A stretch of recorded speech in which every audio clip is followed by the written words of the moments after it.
Hey guys, welcome back to Critical Flick. Today I'll be reviewing Trigger Warning, now streaming on Netflix.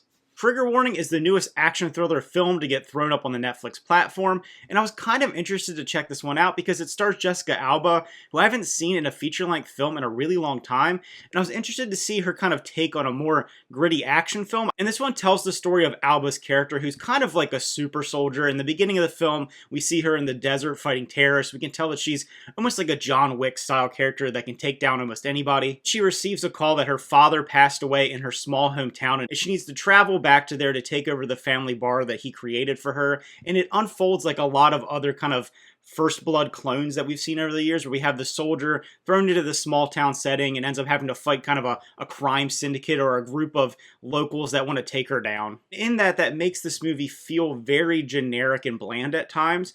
I do think that some of the action sequences are pretty well choreographed. They're not amazing. They're not going to blow you away like a John Wick or a Mission Impossible, but I think especially seeing this come from Alba at this point in her career, I was pretty surprised. I think it's enjoyable for people that are fans of her work or want to see kind of just a generic action film with some decent kills. Basically, Alba just kicking some ass and beating up some bad guys. As far as the actual acting itself and the dialogue, it comes off pretty clunky and wooden at times. The story isn't incredible, and the overall writing of this film really leaves a lot to be desired. And even at around an hour and 40 minutes, the film does feel a little bit long and a little bit slow at times. The story, like I said, is very generic. We know where it's going. The twists and turns have like no real surprise to them. So when you're watching it, you just kind of wish it would move along and get to the action sequences. Some of the slow, more melodramatic moments of the film really take you out of enjoying it as much as you could. As far as the supporting actors in the film, they don't really add anything to the story, in my opinion. Like I said, they're very generic. You kind of have these small town, good old boy bad guys that are running this illegal crime scheme. Like kind of your generic weapons trafficking story.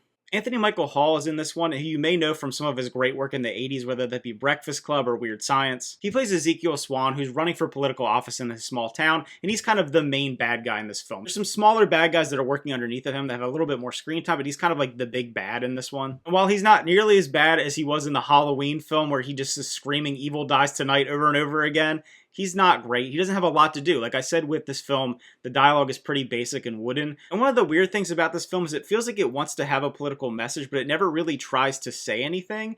It tiptoes around it and kind of walks up to saying something, but it doesn't actually do it. So it's interesting that they even kind of added that into the story without ever fully fleshing it out. Ezekiel Swan's sons, Jesse and Elvis, are also the supporting characters in this film, and they don't add a lot to them. They're kind of stereotypical characters. One has a little bit of a storyline with our main character that, in my opinion, never really feels fully resolved. We have kind of a very, very melodramatic moment at the end of the film that we feel like we're supposed to feel something for this character or feel something for their connection, but it never feels like it's fully developed enough for me to even bother to worry about it. I will say the cinematography, it being filmed in New Mexico on location for the most part, looks pretty good. We're in this desolate setting. It adds to kind of some of the tension. It adds to the small town feel. So I think they did a good job nailing that, but just trying to build anything around this basic story just feels like it falls apart. So overall, I thought it was a pretty forgettable action film, but if you're a fan of Alba, I do think it's worth checking out. If you want to just kind of watch a throwaway action movie in the background, it is worth watching too. Like I said, it is under 2 hours long. It's pretty consumable. So if you end up checking this one out, let me know what you thought about it. I always love to hear people's opinions,